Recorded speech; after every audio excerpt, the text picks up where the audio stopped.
Well, like, again, I started 9 years ago. So I think like my senior year, preparing for graduation in college. Because again, my mother's thing was don't bring no babies in this house. You know, she dropped out of school, ninth grade. You know, I was the first of my eldest brother. He ended up going to the military. He didn't finish high school.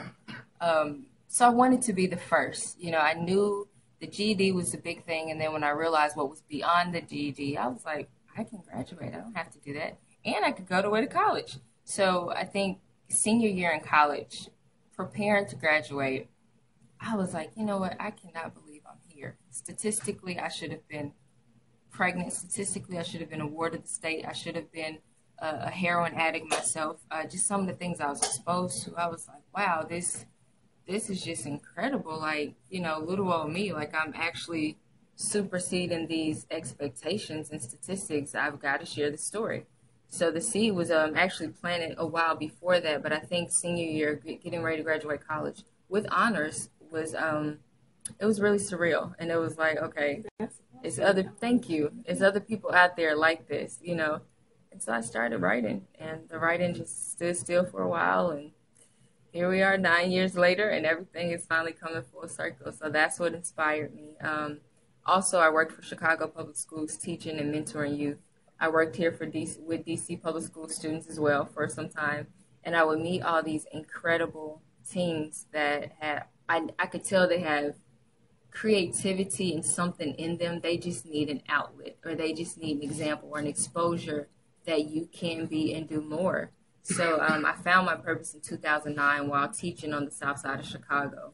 And I'm sure you've heard about some of the reputation that exists within the city of Chicago. So working in those type of environments with those type of kids, the more I would meet them, I would just really feel like, man, they would benefit from hearing this story. So I think finding my purpose is what really solidified, okay, I got to get this book out, and I have to stop playing, and it needs to be out now. Lives are at stake. So that's the goal, to inspire people with it. And I was saying this on a few days ago. Even some of the youth, they would say, oh, we're going downtown. And they would speak about downtown Chicago like that was another country. But they did not have exposure. There's so much more life beyond the block or neighborhood. And I think a lot of the mindsets and mentality is limited to their exposure.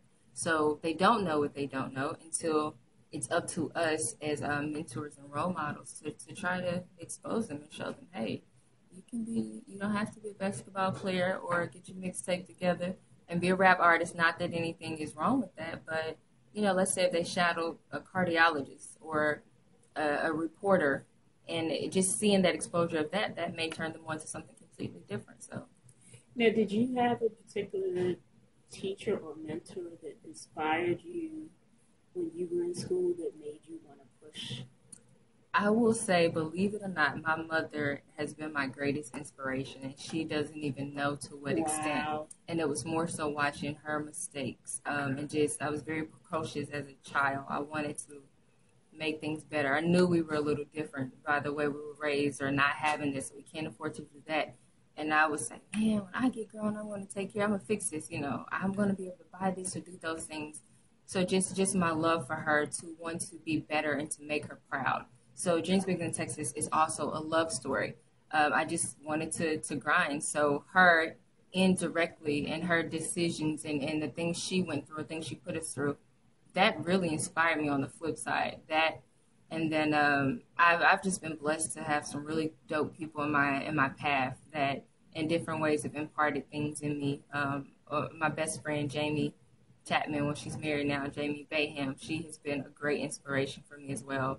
And just different family and friends. So that, and the help. You have to get the book to learn more about this help. It is available for pre-order right now. It's released November 1st. You can go to dreamsbiggerthantexas.com to learn more about it. There's also a really awesome 2-minute video trailer on the website. So yes, there is. You can go to the website, check out the video trailer.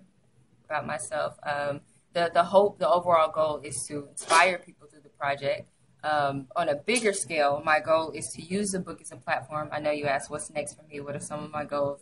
The goal is to use the book as a platform to start a nonprofit organization. I would like to teach inner city youth media production because media is my discipline and what I went to school and got my degrees in. So I want to teach kids how to do media production. So hopefully I can use this book as just a platform to build my name. I also would like to travel across the country and speak to youth specifically in very inner city, poverty stricken areas with similar backgrounds and stories to myself to let them know, like, hey, I came from this, you can too. So that's what's next on the radar. The nonprofit is bigger picture, but the immediate now would be to travel and speak to. So if I could get a contract with like the Department of Education, that would be incredible. I would love to travel across the country: Cleveland, Compton, Brooklyn, Houston, D.C., Atlanta, Chicago, like the rough of the roughest neighborhoods, and speak specifically to those children. I believe a lot of them are underserved. They're often written off, and they don't really have an outlet to have their voice heard or a sense of encouragement. So that's the immediate short term goal. But what is your ultimate goal?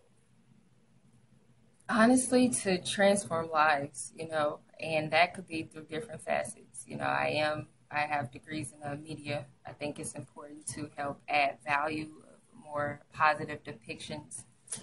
Just as a Black woman of our community and culture, I think more moral content and great messages needs to be out there. So me inspiring people, the inspiration, I mean, it filters in different things, whether it's through media, through mentorship, and they're just encouraging people. So that's the big goal. That's the ultimate goal. And I want to be flexible enough to take it however it's delivered. I think there's different vehicles to get to one destination. You can hop in this car, you can hop in that car, you can take the train, you can ride a bike.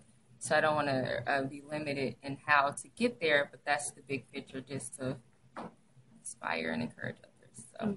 Now,